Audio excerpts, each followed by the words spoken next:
5 ಹುಲಿಗಳ ಸಾವಿಗೆ ಸಂಬಂಧಪಟ್ಟ ಹಾಗೆ ಹಲವು ಅನುಮಾನಗಳು ಕಾಡ್ತಾ ಇವೆ. ಕರ್ನಾಟಕದಲ್ಲಿ ಒಟ್ಟು 5 ಹುಲಿ ಸಂರಕ್ಷಿತ ಅರಣ್ಯ ಪ್ರದೇಶಗಳಿದ್ದಾವೆ. ನಾಗರಹೊಳೆ ಇದೆ, ಬಂಡೀಪುರ ಇದೆ, ಭದ್ರಾ ಇದೆ, ಹಾಗೆ ಬಿಳಿಗಿರಿ ರಂಗನಾಥ ಸ್ವಾಮಿ ಬೆಟ್ಟ ಇದೆ, ಅದರ ಜೊತೆಗೆ ಕಾಳಿ ಅರಣ್ಯ ಪ್ರದೇಶ. ಈ 5 ಹುಲಿ ಸಂರಕ್ಷಿತ ಪ್ರದೇಶಗಳೇನಿದ್ದಾವೆ, ಇಲ್ಲಿರುವಂತಹ ಹುಲಿಗಳು ಟಾರ್ಗೆಟ್ ಆಗಿರುವುದು ಮಲೆ ಮಹದೇಶ್ವರ ಬೆಟ್ಟ ಹೆಚ್ಚು ಕಮ್ಮಿ 94,000 ಹೆಕ್ಟೇರ್ ವ್ಯಾಪ್ತಿಯಲ್ಲಿದೆ. ಅದಕ್ಕೆ ಅಂತ ಅಲ್ಲಿ ಅರಣ್ಯ ಇಲಾಖೆಯ ಸಿಬ್ಬಂದಿ ಇದ್ದಾರೆ, ಗಸ್ತಿಗೆ ಜನ ಇದ್ದಾರೆ. ಹೀಗೆಲ್ಲ ಇರುವಂತಹ ಸಂದರ್ಭದಲ್ಲೂ ವಿಷವನ್ನ ಇಕ್ಕಿದ್ಯಾರು ಅನ್ನೋದೇ ಮೂಡ್ತಾ ಇರುವಂತಹ ಪ್ರಶ್ನೆ. ಅನುಮಾನಗಳು ಏನೇನು?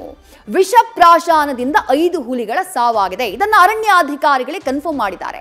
5 ಹುಲಿಗಳು ಸಾವನ್ನಪ್ಪುವುದಕ್ಕೆ ವಿಷವನ್ನ ಇಕ್ಕಿರೋದೇ ಕಾರಣ ಅನ್ನೋದು ಮೇಲ್ನೋಟಕ್ಕೆ ಗೊತ್ತಾಗಿದೆ. ವೈದ್ಯರು ಅದನ್ನ ಕನ್ಫರ್ಮ್ ಮಾಡಿದ್ದಾರೆ ಅನ್ನೋದನ್ನ ಹೇಳಿದ್ದಾರೆ. ಹಾಗಾದ್ರೆ ವಿಷವನ್ನ ಇಕ್ಕಿದ್ಯಾರು? ಯಾರ ಉದ್ದೇಶ ಆಗಿತ್ತು? ಯಾವ ಕಾರಣಕ್ಕಾಗಿಟ್ರು? ಹಸುವನ್ನ ಹುಲಿ ಬೇಟೆಯಾಡಿದ ಮೇಲೆ ಹಸುವಿಗೆ ವಿಷವನ್ನ ಹಾಕಲಾಗಿದೆಯಾ? ಯಾವುದೇ ಪ್ರಾಣಿಯನ್ನ ಹುಲಿಗಳು ಬೇಟೆಯಾಡಿದಂತಹ ಸಂದರ್ಭದಲ್ಲಿ ಅದನ್ನ ಒಂದು ಸಲ ತಿಂದಂತಹ ಟೈಮ್ನಲ್ಲಿ ಹೊಟ್ಟೆ ಫುಲ್ ಆಯಿತು ಅಂತಂದ್ರೆ ಆ ಮಾಂಸವನ್ನ ಅಲ್ಲೇ ಬಿಟ್ಟು ದೂರ ಹೋಗ್ತವಂತೆ. ಆನಂತರ ಬೇರೆ ಪ್ರಾಣಿಯನ್ನ ಕೊಲ್ಲೋದಕ್ಕೆ ಹೋಗೋದಿಲ್ಲ ಹುಲಿಗಳು. ಯಾವ ಪ್ರಾಣಿಯನ್ನ ತಾವು ಕೊಂದಿರ್ತವೋ ಅದೇ ಮಾಂಸವನ್ನ ತಿನ್ನೋಕೆ ಮತ್ತೆ ಬರ್ತವಂತೆ. ಹಾಗಾಗಿ ಹಸುವನ್ನ ಕೊಲೆ ಮಾಡಿದೆ, ಹಸುವನ್ನ ಕೊಂದು ಹಾಕಿದೆ ಹುಲಿಗಳು ಅನ್ನುವಂತಹ ಕಾರಣಕ್ಕಾಗಿ ಆ ಹಸುವಿನ ಮಾಂಸಕ್ಕೆ ಯಾರಾದ್ರೂ ತಂದು ವಿಷ ಹಾಕಿದ್ರಾ? ಇಂಥದ್ದೊಂದು ಅನುಮಾನ ಇದೆ.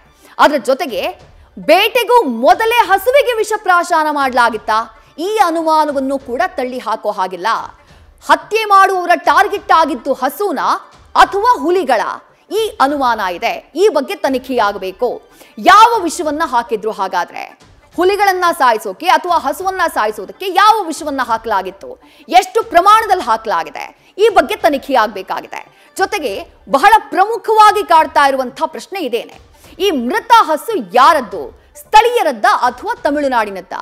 ಆ ಸ್ಥಳೀಯರು ಯಾರ ಹಸುಗಳನ್ನ ಸಾಕೊಂಡಿದ್ದಾರೋ ಪಕ್ಕದಲ್ಲಿರುವಂತಹ ಅರಣ್ಯ ಪ್ರದೇಶ ಏನಿದೆ ಅಲ್ಲಿಗೆ ಹಸುಗಳನ್ನ ಮೇಯೋದಕ್ಕೆ ಅಂತ ಹೇಳಿ ಬಿಡ್ತಾರೆ.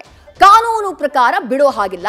ಅರಣ್ಯ ಇಲಾಖೆ ಈ ರೀತಿ ಯಾರ ಹಸುಗಳನ್ನ ಬಿಡ್ತಾರೋ ಕಾಡಿನ ಮೇಲೆ ಅಂಥವರ ಮೇಲೆ ಹಲವು ಬಾರಿ ಪ್ರಕರಣಗಳನ್ನ ಫೈಲ್ ಮಾಡಿದೆ. ಆದ್ರೂ ಸ್ಥಳೀಯರು ಕಾಡಿಗೆ ಹಸುಗಳನ್ನ ಬಿಡ್ತಾ ಇದ್ರು. ಹಸುವಿನ ಮಾಲೀಕ ಯಾರು? ಹಾಗಾದ್ರೆ ಸ್ಥಳೀಯರ?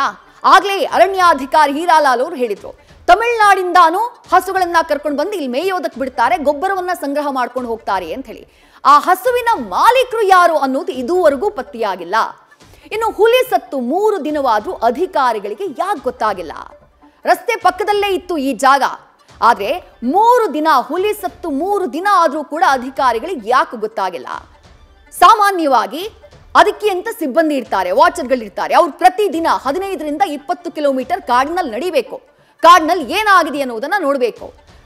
ಅರಣ್ಯ ಇಲಾಖೆ ಅಧಿಕಾರಿಗಳಿಗೆ ತಮ್ಮದೇ ಆದಂತಹ ಒಂದಿಷ್ಟು ಸಿಸ್ಟಮ್ಯಾಟಿಕ್ ಆದಂತಹ ವ್ಯವಸ್ಥೆಗಳಿರುತ್ತೆ ಕಾಡನ್ನ ವಾಚ್ ಮಾಡೋದಕ್ಕೆ.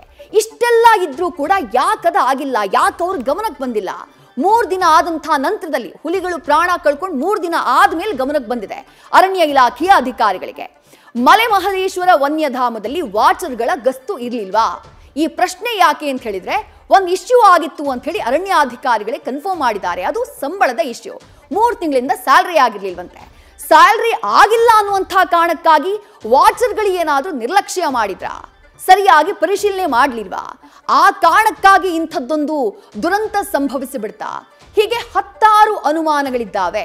ಆದ್ರೆ ಆ ಅನುಮಾನಗಳಿಗೆ ಉತ್ತರ ಸಿಗಬೇಕು ಅಂತಂದ್ರೆ ಉನ್ನತ ಮಟ್ಟದ ತನಿಖೆಯಾಗಬೇಕು. ಆ ತನಿಖೆಯನ್ನ ಈಗಾಗಲೇ ಸೂಚನೆಯನ್ನ ಕೊಡಲಾಗಿದೆ.